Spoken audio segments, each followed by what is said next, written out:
میلاد النبی اگر منا رہے ہیں تو تعلیمات کو بھی سن جانے کی کوشش کیجیے. میلاد النبی منا رہے ہیں تو پیغمبر انسانیت کی انسانی قدروں کا جائزہ لیجیے.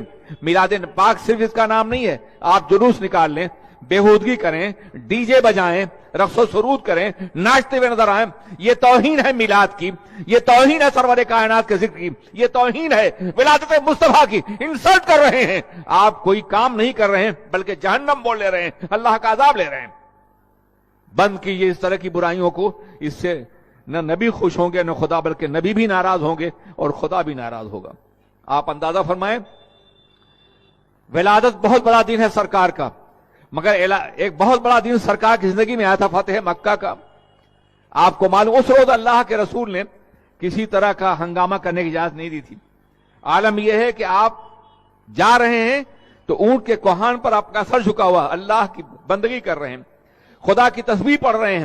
ایک صاحب نے جوش میں کہا تھا الیوم یوم الملحمہ, آج کا دن تو خون ریزی کا دن ہے. تو اللہ کے رسول نے ان سے قیادت کا جھنجا چھین لیا اور فرمایا نہیں, الیوم یوم المرحمہ, آج کا دن تو رحمت کا دن ہے, آج کا دن تو پیار کا دن ہے. جو برائیاں آپ کرتے ہیں خدا را اس سے باز آ جائیے. لوگ تانا دیتے ہیں ہمیں کہ یہ میلاد النبی منانے والے ان باتوں کی اجازت دیتے ہوں گے, یا معاذ اللہ میلاد شاید اسی طریقے کا منایا جاتا ہو.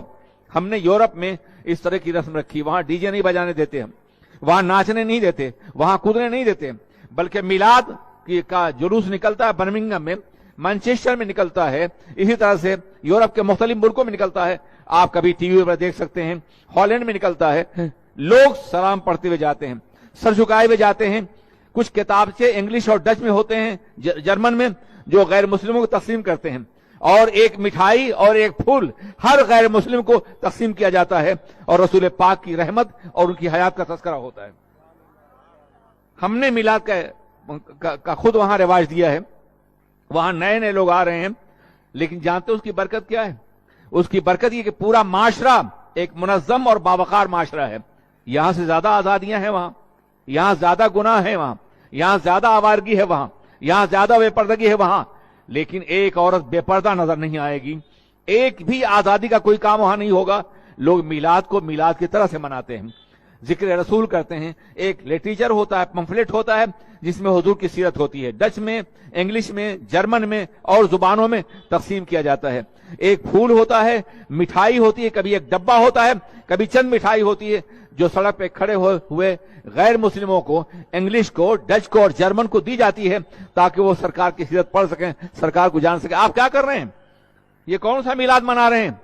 یہ کون سا تذکرہ کر رہے ہیں؟ آپ سمجھائیے نوجوانوں کو. بدنام نہ کریں وہ ہمیں, بدنام نہ کریں سیرت رسول کو, بدنام نہ کریں اللہ کے رسول کے مقدس دن کو, ان کی ولادت کو. میں عرض کرنا چاہتا ہوں, سرکار نے فتح مکہ کی خوشی بھی اس طرح نہیں منائی جیسے کہ تم سرکار کی ولادت کا دن منا رہے ہو. یہ طریقہ غلط ہے. اچھا ہے مجھے بلا لیا گیا ہے, میں اپنے محسوسات اور جذبات کو پیش کر رہا ہوں. آپ نوجوانوں کو ڈانٹیے نہیں, آپ انہیں برا نہ کہیے, دھکا مت دیجیے, پیار سے سمجھائیے, بیٹا سرکار خوش نہیں ہوں گے, بیٹا اس سے اللہ راضی ہوگا نہیں ہوگا, بیٹا اس سے خدا ناراض ہوگا, بیٹا اس سے اسلام بدنام ہوگا. اس طرح بیٹا کہہ کر کے پیار کے ذریعے انہیں سمجھائیں. انشاءاللہ دھیرے دھیرے یہ بری رسمیں دور ہو جائیں گی. آپ سختی کریں گے, آپ دھکا دیں گے, آپ نکالیں گے, وہ اور سختی کریں گے. نوجوانی رد عمل کا زمانہ ہوتا ہے, ری ایکشن کا زمانہ ہوتا ہے. ایکشن کی ضرورت ہے, ری ایکشن پیدا کرنے کی کوشش نہ کریں. سمجھا کر کے, بجھا کر کے, پیار کے ذریعے انہیں ان برائیوں سے روکیں, تاکہ میلاد کی محفل عبادت کی محفل بن جائے, بندگی کی محفل بن جائے. بہرکیف یہ درمیان کی بات تھی جو میں نے عرض کر دی ہے.